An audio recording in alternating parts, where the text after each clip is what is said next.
Bonjour, salut à toi jeune entrepreneur, je suis Elias Komlade, je suis auteur, écrivain, entrepreneur e-commerce depuis quelques années. Sur ma chaîne, nous parlons business, nous parlons opportunités d'affaires, nous parlons également d'entrepreneuriat. Mais avant de commencer cette vidéo, je te prie de faire deux choses. La première, abonne-toi à ma chaîne en cliquant sur s'abonner. La seconde, clique sur la cloche de notification pour ne pas rater nos prochaines publications.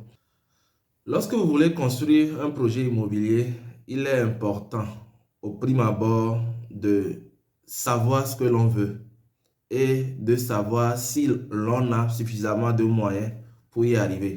Dans la vidéo d'aujourd'hui, je vais faire un partage d'expérience dans le domaine d'immobilier et cela va vous permettre de ne pas commettre les erreurs que j'ai identifiées dans ce domaine pour ceux qui souhaitent construire un projet immobilier, que vous soyez ici au Togo ou ailleurs. En réalité, lorsqu'on veut entreprendre un projet immobilier ou bien lorsqu'on veut construire un projet immobilier, il faut au prime abord savoir ce que l'on veut réellement et savoir si l'on a les moyens qui peuvent nous amener à ce but. Suite à cela, il faudrait se confier à un professionnel parce que la plupart des constructions que nous avons dans nos États de nos jours ne sont pas l'œuvre des professionnels. C'est ce qui fait que vous allez en prendre quelques temps après qu'il y a des immeubles qui s'écroulent et qu'il y a des gens qui ont démarré leur projet immobilier, mais qu'il y a eu des détournements et tout, ils n'ont pas pu construire ou bien finir leur projet.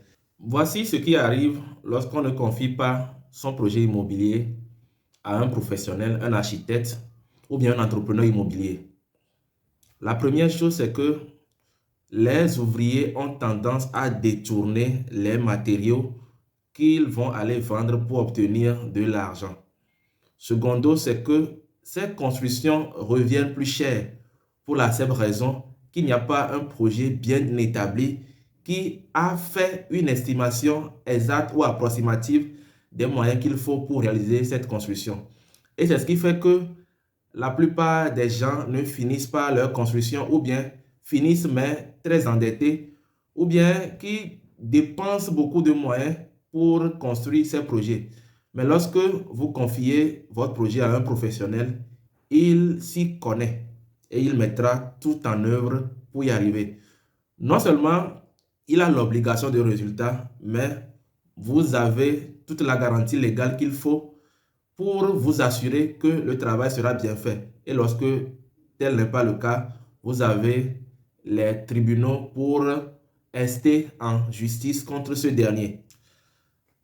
Il y a deux raisons fondamentales pour lesquelles l'on doit confier son projet immobilier à un professionnel. La première raison, c'est que le professionnel a toute l'expertise, il a toute la technicité et il a tout le savoir-faire qu'il vous faut pour mener à bien votre projet. La seconde raison, c'est que lorsque nous prenons par exemple un plan ou bien lorsque nous prenons par exemple un projet, le professionnel sait exactement ce qu'il faut en termes de moyens pour mener à bien ce projet. Ce qui n'est pas le cas des ouvriers que nous prenons dans la rue pour les amener à construire les plans que nous avons précédemment établis nous-mêmes sans aucune connaissance dans le domaine. C'est ce qui amène la plupart des gens à faire des modifications de plans, à par exemple casser des choses, dire telle partie n'a pas été bien faite et tout. Mais lorsque vous prenez par exemple un professionnel, il connaît son travail et il fera tout pour le mener à bien. Pour ma part, moi j'ai vu des ouvriers auxquels on a confié du travail. Quand je dis confier, c'est que j'ai confié du travail dans le passé, mais qui ont détourné l'argent, qui ont bâclé le travail et qui se sont enfuis. Donc, il a fallu débourser encore de l'argent pour finir les travaux en question. C'est ce qui m'amène à ne pas prendre le contrôle des chantiers qu'on me confie. Donc, si vous avez des projets immobiliers et que vous n'avez pas de connaissances techniques dans le domaine et que vous souhaitez vous faire assister, nous avons un cabinet partenaire avec lequel nous avons commencé à travailler déjà sur différents projets, il suffit juste de nous écrire à travers le lien que nous allons mettre dans la barre de description de la vidéo afin que nous vous mettions en contact pour que vous discutiez vous-même avec ces derniers qui vont vous établir des plans et qui vont même les réaliser pour vous si vous désirez, ou bien qui vont vous réaliser les plans et faire juste le suivi des travaux. Lorsque vous prenez par exemple un professionnel, il y a diverses manières de contrôler l'action de ce dernier. Moi, j'ai eu à faire 2 banques de la place et j'ai pu observer comment les institutions bancaires là interagissent avec leurs clients qui viennent prendre l'argent chez eux pour faire des constructions immobilières.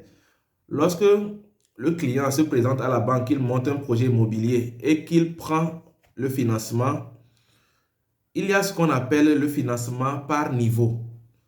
Lorsque le banquier débloque une première partie du fonds alloué à ce dernier, il y a un agent à l'interne qui va superviser le travail en question que ces fonds-là sont censés faire.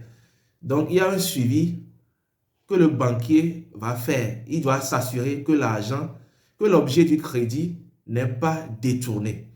Donc, si vous avez un projet immobilier, vous-même, si vous êtes au pays, vous avez cette possibilité-là de savoir, tiens, si je donne telle somme, voilà ce que le professionnel peut me faire. Et au fur et à mesure que le travail avance, vous allez lui débloquer les fonds pour pouvoir suivre l'évolution du projet. Mais si vous n'êtes pas au pays, vous pouvez vous faire assister par un autre professionnel qui peut vous faire le suivi. Certains ne prennent pas les professionnels du domaine pour la simple raison qu'ils trouvent qu'ils sont chers. Mais lorsque vous prenez par exemple un professionnel qui vous réalise un plan, un devis, et vous estimez que ce dernier vous revient cher, voici ce qu'il faut faire. Il faut confier ce même projet à d'autres professionnels du milieu ou bien du domaine afin de faire une étude comparative des coûts et savoir, lorsque nous prenons par exemple 3 professionnels, quel est celui-là qui vous fait une meilleure offre. Et celui qui vous fait la meilleure offre là, c'est avec lui qu'il faut travailler. Pour la petite histoire, j'ai connaissance d'une dame qui vit aux États-Unis mais qui a construit de très belles maisons au pays et qui les a mises en location. Mais quand vous voyez vous-même ces maisons-là, vous sentez que c'est l'œuvre d'un professionnel. Tout est bien fait. Elle n'a rien laissé au hasard. Bien qu'en n'étant pas au pays, elle a même pris le soin d'engager des gens qui collectent des fonds, des loyers là, pour aller déposer sur son compte. Et elle fait le suivi régulier des maisons qu'elle a construites au pays.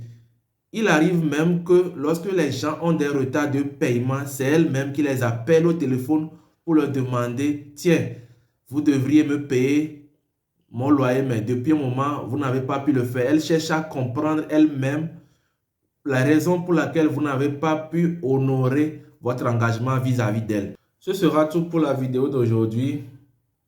Mais avant de nous séparer, je vous prierai une fois encore d'activer la cloche de notification pour ne pas rater nos prochaines publications et de cliquer sur s'abonner. Sur ce, on se dit au revoir et à la prochaine.